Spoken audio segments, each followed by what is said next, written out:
Hello, good afternoon, and welcome to my presentation. This is Dr. Sharma again. I'm the professor of accounting at Elizabeth City State University. I'm also the chair of the Department of Business Accounting and Sport Management. In this presentation, I'm going to go over chapter number 14, which deals with financial statement analysis. So let's get right into that chapter. Okay, now, as I said to you, this is the financial statement analysis, and these are the learning outcomes. First, we'll be talking about the techniques and tools used to analyze the financial statements. And then we'll be talking about basic financial statement analytical methods. Then we'll talk about assessment of liquidity, solvency, and profitability. These are the three common dimensions users use to evaluate the financial performance of a business. And then finally, we'll be talking about the typical contents of a corporate annual report. So those are the 6 learning outcomes for the chapter. We'll be talking about the first and the second.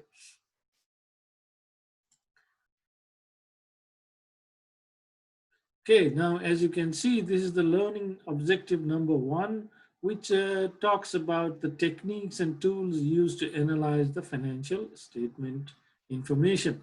First, we'll talk about the value of financial statement information.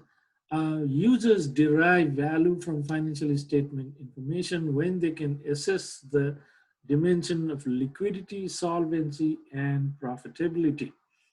And then there are 2 techniques of financial statement analysis. One is the analytical method and the other is the ratios. Now, in all these techniques, we are trying to basically assess these 3 dimensions, whether you are using the analytical methods or the ratios.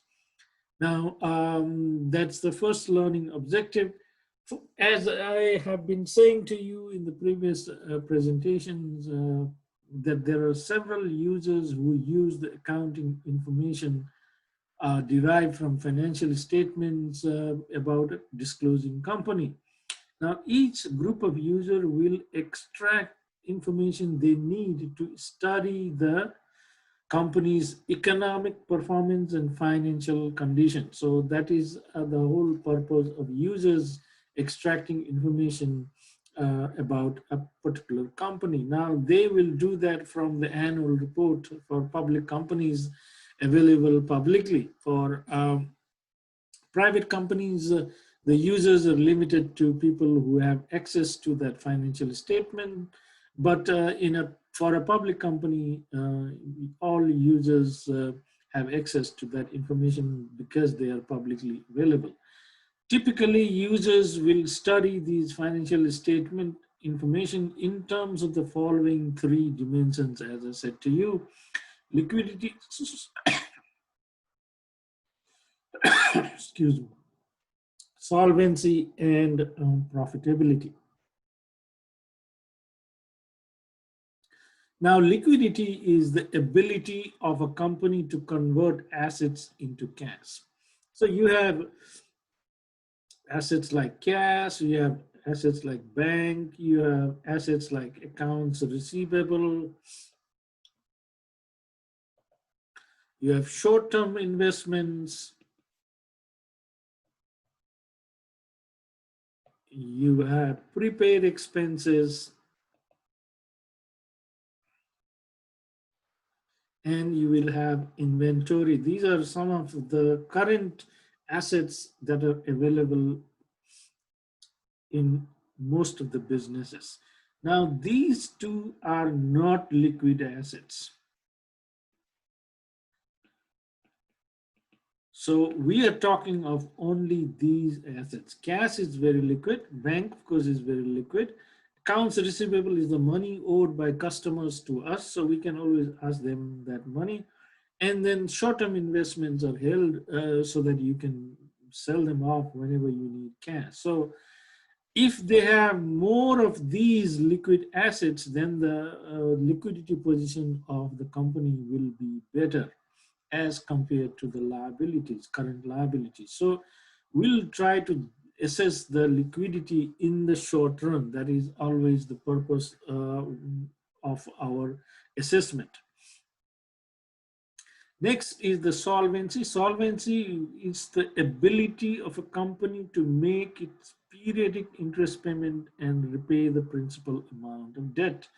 Now, all companies borrow money either in terms of bonds or in terms of debentures or in terms of loans, and financial institutions lend them.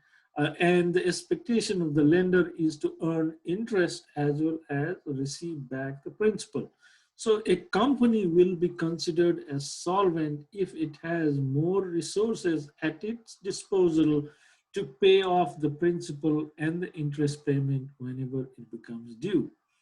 For a government, they have a last resort solution, that is, they can print more money if they run into trouble. But of course, as a company, you don't have that luxury. So that is why you got to have resources. So if you have more resources then the liabilities to pay off due amounts, then you're considered as a solvent company. So that is the next situation. So the ability of a company to repay its outstanding dues when they become due or when they mature is the solvency. Now, the situation is that if you can borrow and pay off, you are not considered solvent simply because it is not the resources that are at your disposal. Anyone can borrow and pay off. So this is just the recycling of debt. So here in this case, we are talking of a situation where you are able to pay off without having to borrow more money to pay them off. So that is the solvency part of the analysis.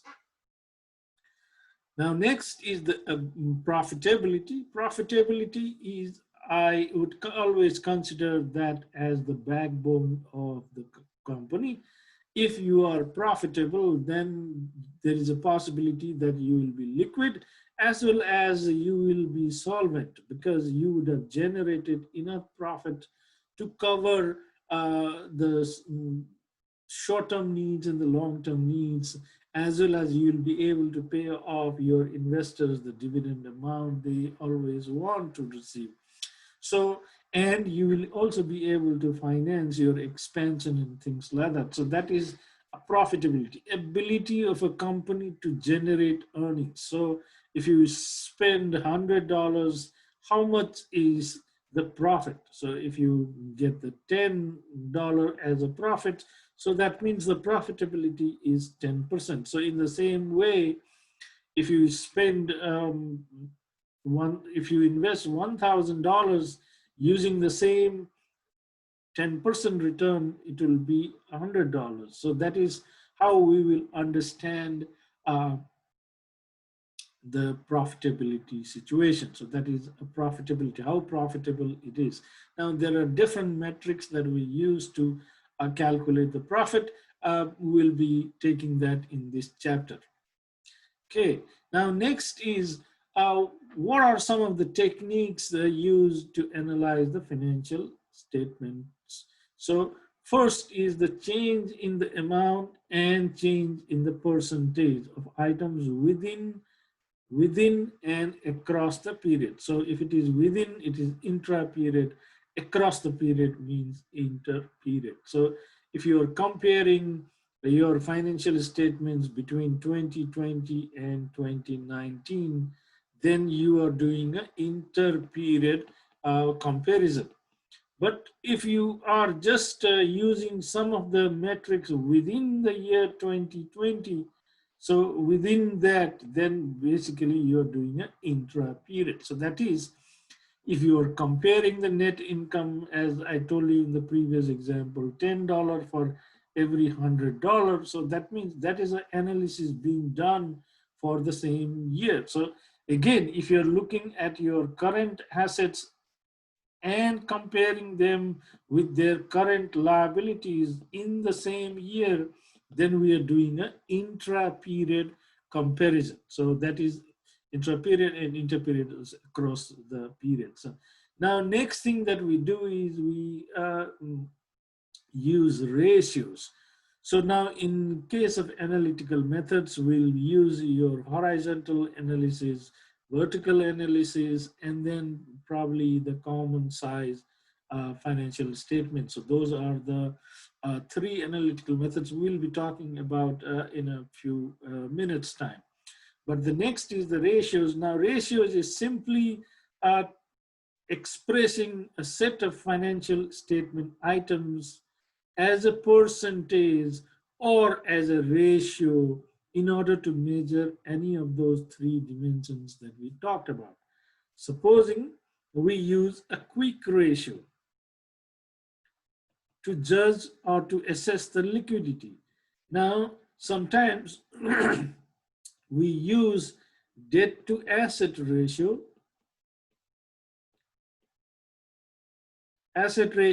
to assess the solvency.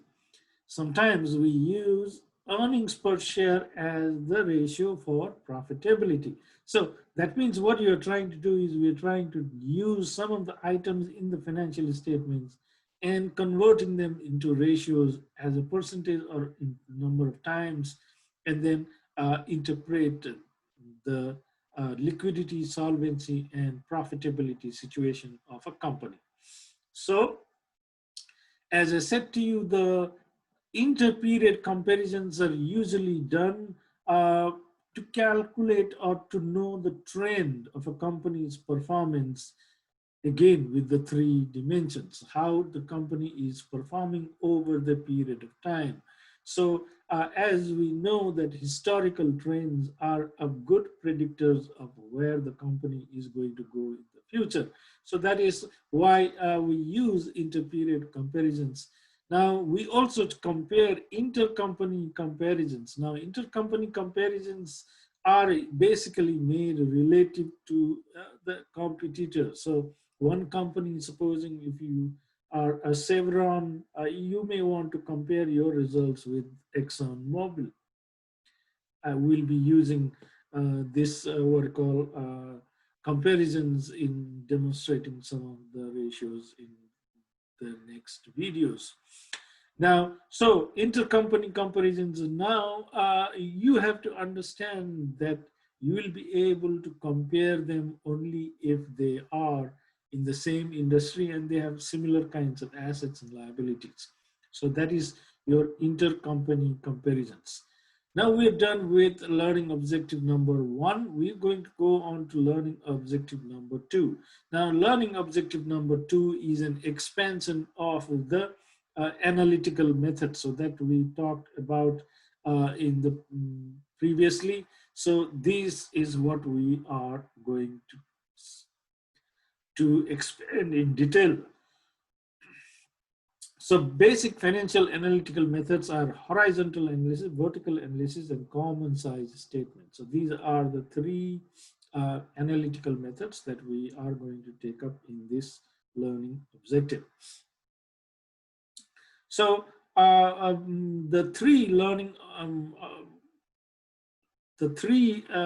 types of analytical methods, I will be also demonstrating them, and I will be doing a problem with you as well.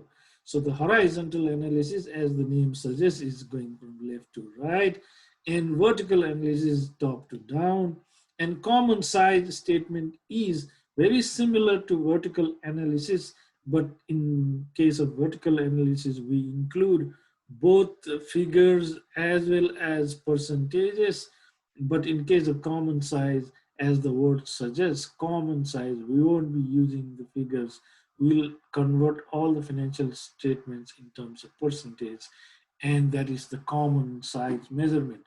So that is easier to do the comparison, especially between companies and across the interperiod comparisons of the same company. Okay, so let's look at the horizontal analysis. As you can see, in case of this horizontal analysis, what we do is we are given figures for 2 years. Usually we designate this as year 1 and year 0. Usually we consider that year 0 because the first year is always considered as the base year for comparison. So that is why we usually do designate that as 0. So this difference, of course, is going to be year 1 minus year 0. So that's going to be 1 million minus 970,000 will be 30,000. And then you'll calculate the percentage. The percentage is going to be, now this year 1 minus year 0 is the difference divided by year 0. So in this case, what you're doing is you're dividing 30,000 with 970,000 times 100 will give you 3.1%. So that is the comparison that we do. Horizontal analysis across. Okay, so that is as we'll do the same thing for other items as well as we'll calculate the percentages. So those are your horizontal analysis. Now, the next is the income statement. We would do the same thing for the income statement as well. So this is year 1 and this is year 0 and this is your difference, and percentage is going to be difference divided by year 0. So now you can see the difference is 600,000 and the percentage is going to be 25%. How do you get the difference? Of course, 3 million minus 240,000 will be equal to 60,000, and this percentage difference, that is 600,000 divided by year 0 is 2,400,000. So that will give you the percentage. So that's how we calculate or we do the horizontal analysis of an income statement. Similarly, we do the same thing, year 1, year 0, and then the difference is this minus this one will be equal to 65,000, and then this 32.50 will be 65,000 divided by, of course, 200,000 times 100 will give you 32.5. So that's how we do the horizontal across the periods. Now we are going to look at the vertical analysis. Now, in case of a vertical analysis, we are going to convert the changes into percentage. So that is very important that you have to understand. Now, how do you convert the percentages? Percentage, of course, what you have to do is each component, that is important to remember, each component in the financial statement is divided by a total within the statement. Okay, so that means now what you have to understand is in a vertical analysis of a balance sheet, I'm going to divide each asset item with the total assets. Now, total assets and total liabilities and stockholders are going to be same, because remember the accounting equation, asset is equal to liabilities plus stockholders equity.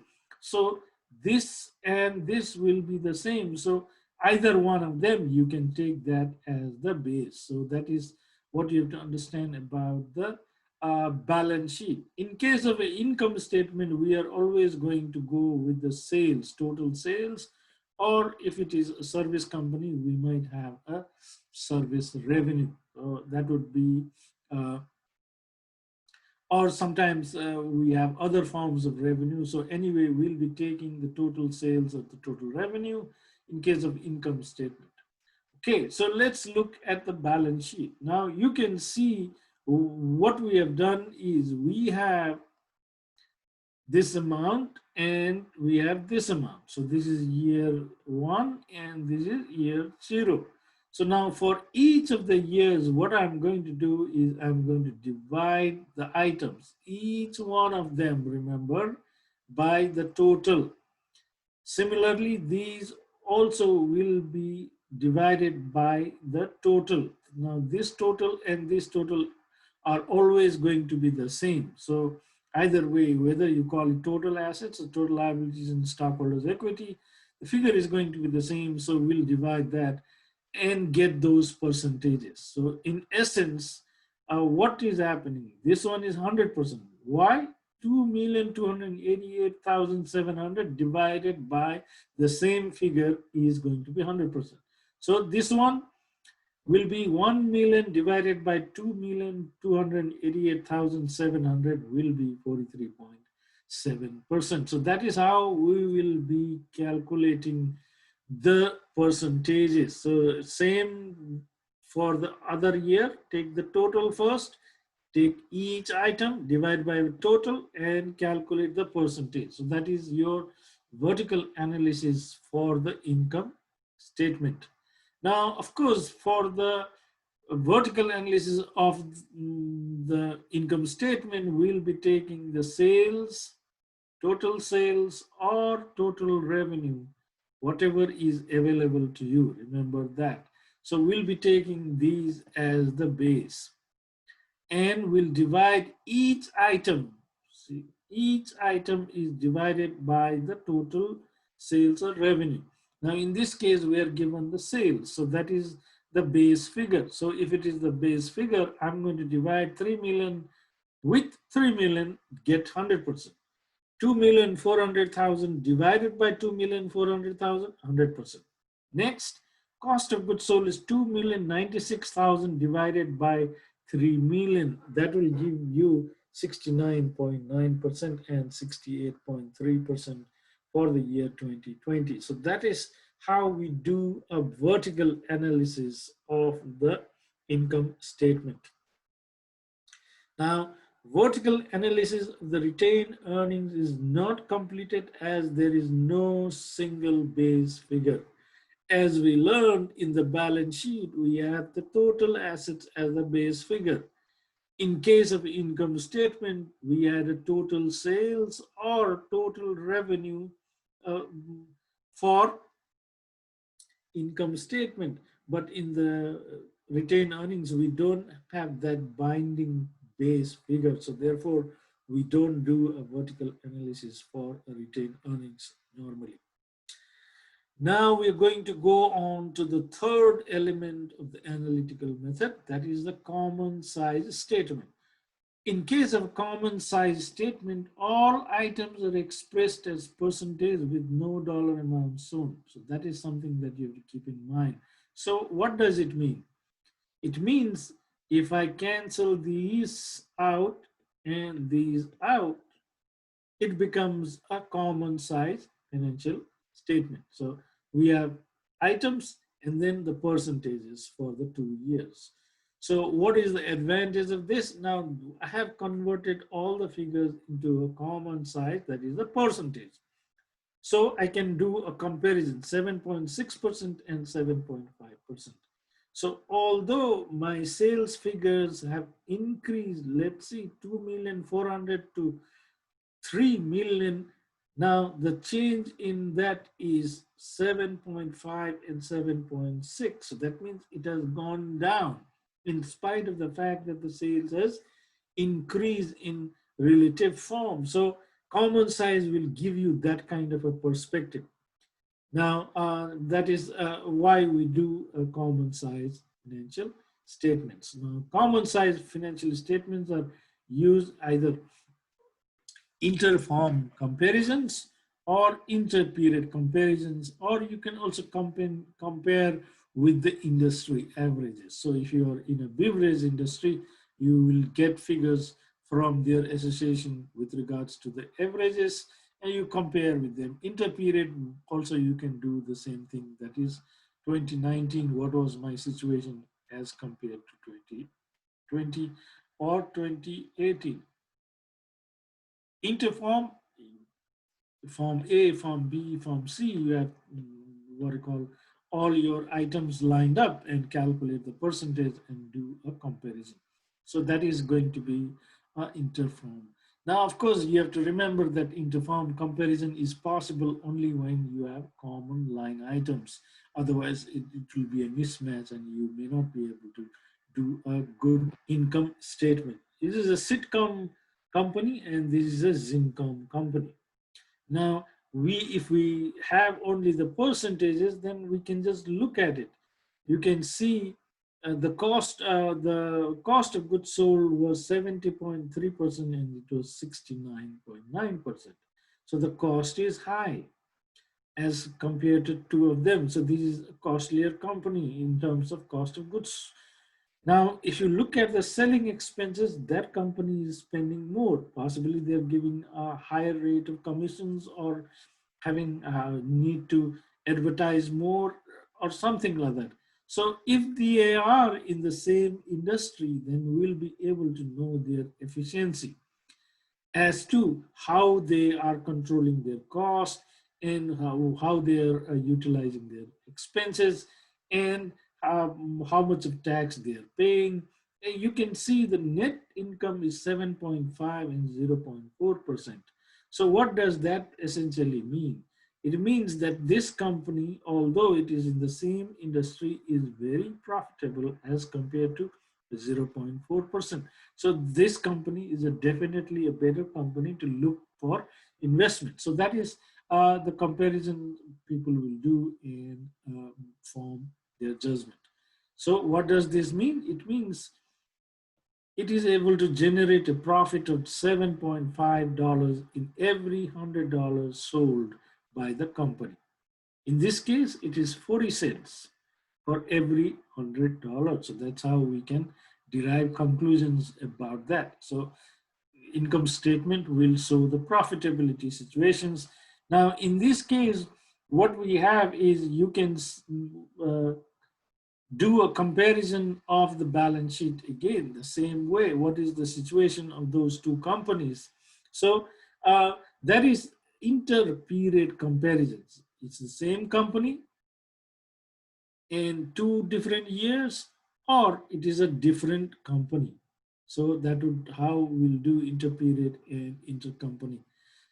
Now let's just take a demonstration problem. I'm going to just show it in that, and the next one I'll take the same problem and show it on Excel how I will conduct this analysis.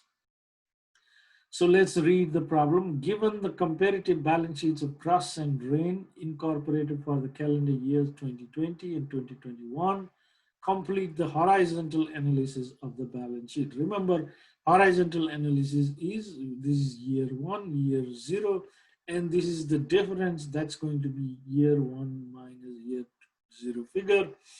And then we'll calculate the percentage. The percentage is going to be the difference divided by year zero. So that's how we do the horizontal analysis. Let's just see.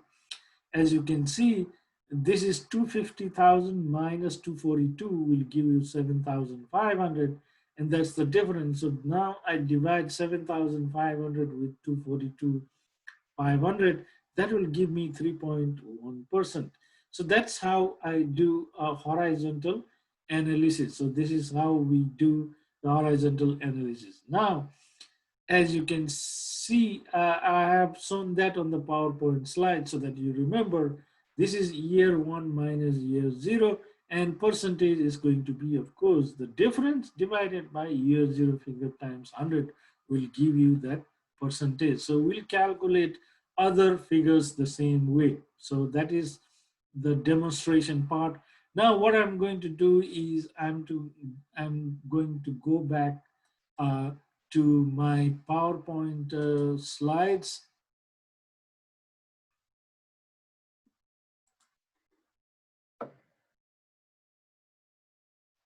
Okay, and then take up a problem. Okay, so let us take the problem that I said to you. This is the demonstration problem.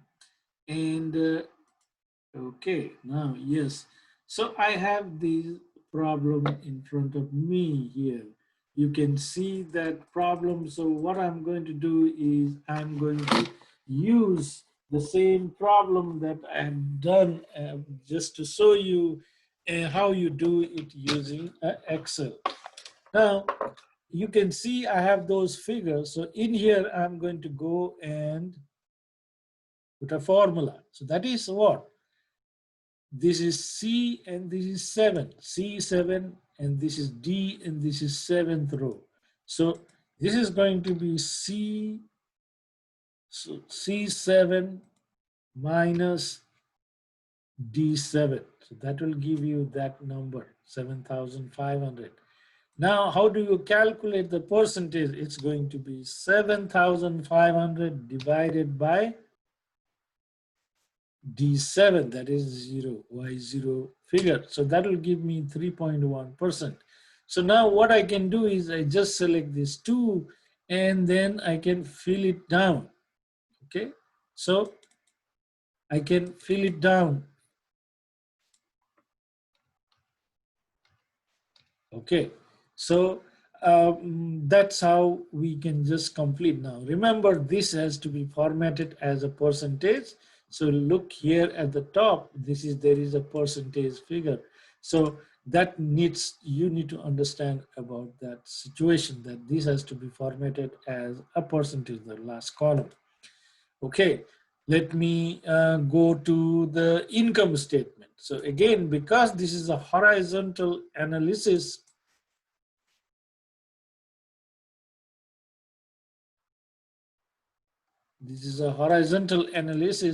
so I will do the same thing.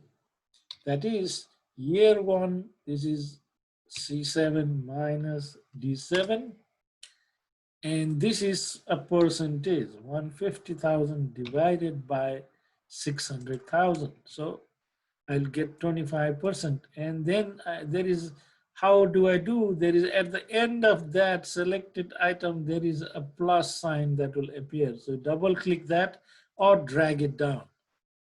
Okay, so now this is, I don't have any figures across, so I'll just remove that.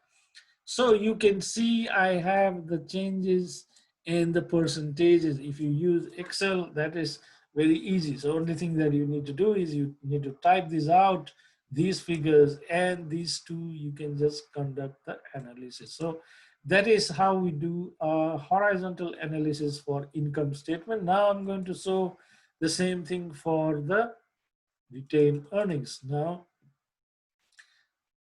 sorry, this is the comparative retained earnings.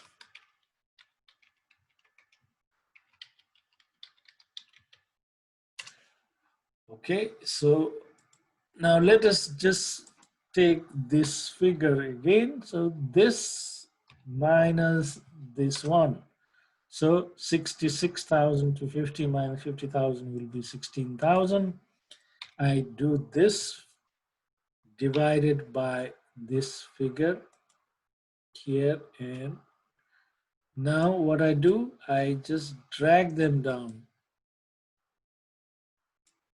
Okay, this I don't have any figure across, so that's why I'll delete that. And you see, this is how we complete the horizontal analysis. Okay, so that is that's the demonstration part of the horizontal analysis. And then of course all right, now I'm done with the presentation for chapter number 14, first part.